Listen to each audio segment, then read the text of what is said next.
Bonsoir, bienvenue à tous. Merci de nous retrouver pour ces aléas du direct du jeudi. Des aléas un petit peu bousculés. Vous allez voir, tout à l'heure, on va partir à Nîmes pour retrouver le sénateur maire Jean-Paul Fournier. Ce sera en partenariat avec nos collègues de Midi Libre. Et puis, nous recevrons dans un troisième temps Patrick Sécotti, c'est le président de la Fédération du bâtiment. La crise dans ce secteur d'activité, beaucoup d'emplois perdus, de la concurrence déloyale.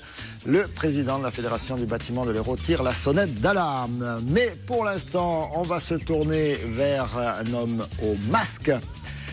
C'est un masque de lutteur mexicain, mais ne vous y trompez pas, ce monsieur qui est avec nous, cet artiste, est un fan absolu de comics américains, c'est bande dessinée, et il a fait rien moins que la une du dernier numéro de Spider-Man Magazine. Et oui, Spider-Man est mort, vous me confirmez, Spider-Man est mort, Pascal Garcin? Bonjour d'abord et merci de me recevoir, mais oui, en fait, il est mort dans cette série Spider-Man, c'est un peu compliqué. Il est mort pourquoi? Parce que moi, c'est un truc, ça me traumatise, ça, Spider-Man oui, est en fait, mort. il y a 3 séries de Spider-Man. On sait depuis longtemps que sa vie ne tenait qu'à un film, mais là, quand même... Oh, bien joué, le jeu de mots.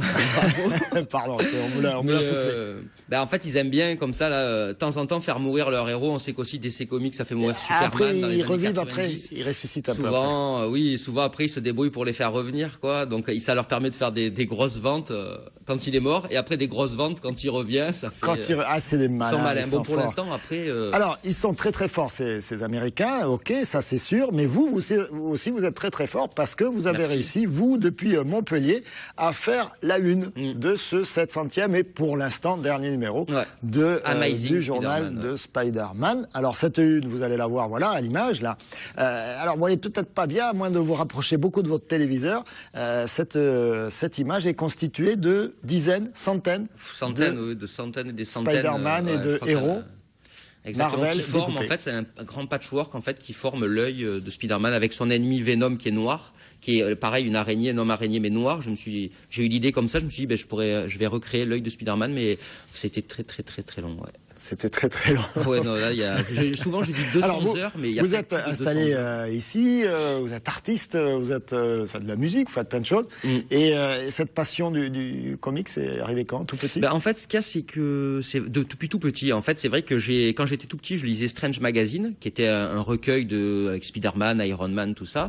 Et ça m'a vraiment marqué. J'ai presque appris à lire avec, en fait. Et j'ai toujours gardé ça dans un coin de ma tête. Et il y a pas très longtemps, il y a 3-4 ans, j'ai voulu faire en fait chez moi un grand poster en fait avec toutes ces couvertures. Donc je m'en suis procuré d'occasion dans les BD que je lisais quand j'étais enfant. J'ai fait un grand patchwork et je me suis retrouvé en fait avec ces BD sans les couvertures vu que je les avais arrachées pour faire un poster. Et donc pendant 2-3 mois, j'ai eu toutes ces BD qui étaient déchirées comme ça dans mon salon. Je savais pas quoi en faire. Je voulais pas les jeter parce qu'il y avait toutes les histoires complètes. Et oui. Après je voulais on pas ne jette non plus rien. les mettre... Quand on est fan, on ne jette rien. Voilà, et je voulais pas les mettre dans ma collection parce que j'avais arraché la couverture pour faire un poster. Et là m'est venue l'idée, je me suis dit, je vais essayer de faire quelque chose. J'ai toujours aimé découper quand j'étais enfant, tout ça.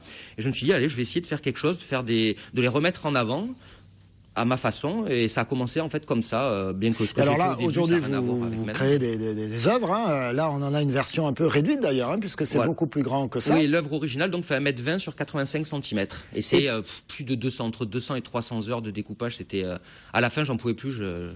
Et vous avez un sponsoring pour la colle, non? Vous êtes sponsorisé pour les colles? Je pourrais colle. Alors, il faut savoir que votre partenariat, collaboration avec Marvel ne s'est pas arrêté à cette édition, ce numéro-là. Vous avez également fait The Invincible Iron Man. Iron Man. Là, il y a aussi vous en avez d'autres là-bas. Captain America. Je sais pas si Captain America et aussi Daredevil. Il y en a un autre qui arrive, c'est Thor. Voilà, donc je suis très content. Il y a encore des choses qui sont dans les tuyaux. Ouais, voilà, il y en a un qui doit sortir là, c'est Thor, le Viking. Voilà. Thor, le Viking. Donc ça, je suis ravi qu'il m'ait demandé d'autres choses. Je voulais pas me cantonner qu'à la couverture du 700 et qu'on me dise, voilà, Monsieur Garcin a fait la couverture du 700 et ça me fait plaisir de faire d'autres choses aussi. Ça paye bien? C'est-à-dire pas beaucoup, mais par contre, ce qu'il y a, c'est que j'ai le droit de vendre l'original. Ils sont pas encore vendus, mais j'ai le droit de vendre le tableau original et tous les autres originaux. Donc c'est pour ça que... Et là, actuellement, vous faites monter les enchères sur quelques sites. C'est pour ça que là, je suis rentré en contact avec une galerie à Paris que je dois voir prochainement à la fin du mois. Et donc pour en discuter, ils voudraient peut-être les exposer et après pourquoi pas les vendre. Donc c'est vrai que moi, mon objectif, si c'est pour gagner de l'argent, c'est pas de gagner de l'argent en publiant. Publiant déjà, j'en ai gagné très peu. C'était $500. la couverture, donc c'est très peu, mais j'ai accepté parce que j'ai le droit de vendre des originaux. Oui, ça donne un retentissement, bien sûr, et puis plus intéressante. Une forme de validation officielle de votre Exactement, de votre et c'est ça qui fait qu'après les tableaux valent plus cher du fait que ce soit officialisé par la Marvel. Le masque, vous n'avez pas trop chaud là la tête, Non, non. Puis là, il fait plutôt frais. Alors en fait, c'est bien. Non, mais ce qui est pénible, c'est quand je fais des salons d'art ou pour les vernissages. Enfin, maintenant, je me suis créé un personnage, je le garde jusqu'au bout, mais des fois, c'est un peu long. Là, j'ai fait. Pour les vernissages, c'est pas pratique pour vider les coupettes de champagne. Ouais, voilà, vous avez vu là. Oui, non, c'est vrai, j'avoue. À chaque fois, je m'en fous partout. C'est la catastrophe. Il me faut des pailles. Ouais, vous avez des pailles, d'accord. Des fois, les bars ont pas de paille, là, c'est pénible. Vous faites que du découpage de comics ou vous orientez vers d'autres trucs? Disons que non, c'est un peu ma Madeleine de Proust. En fait, je découpe. C'est vrai que je me suis aperçu que je découpais des comics et surtout des anciens comics. C'est par rapport à donc comme je vous disais, ce que je lisais quand j'étais petit.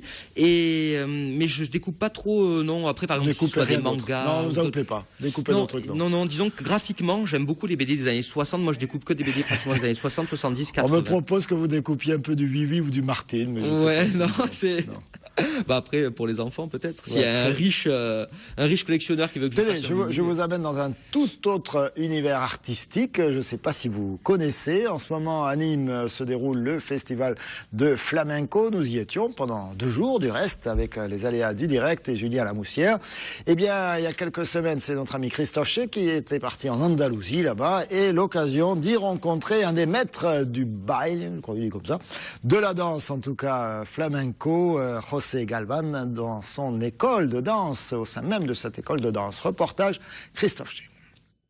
À Séville, une fois la nuit tombée, certains établissements offrent notre visage. Dans l'ombre des vieux tablaos, les boules à facettes ne sont pas forcément synonymes de fièvre du samedi soir, mais de pistes d'essai pour les artistes de demain. Je monte sur scène aux côtés de mes élèves, afin que ceux-ci deviennent des artistes. Une fois par semaine, nous nous retrouvons ici et les élèves alternent sur scène jusqu'à ce qu'ils deviennent des artistes professionnels.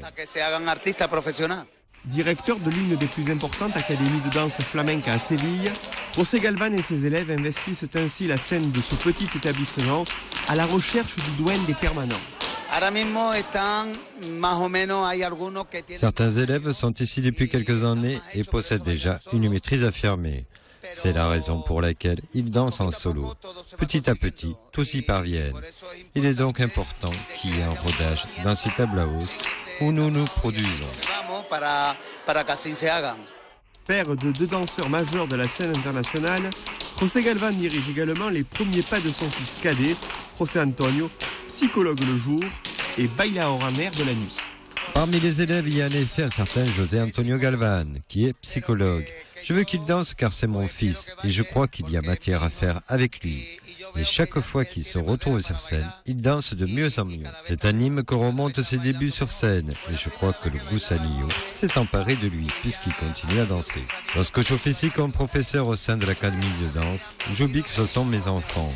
Je les vois comme mes élèves et il en va ainsi.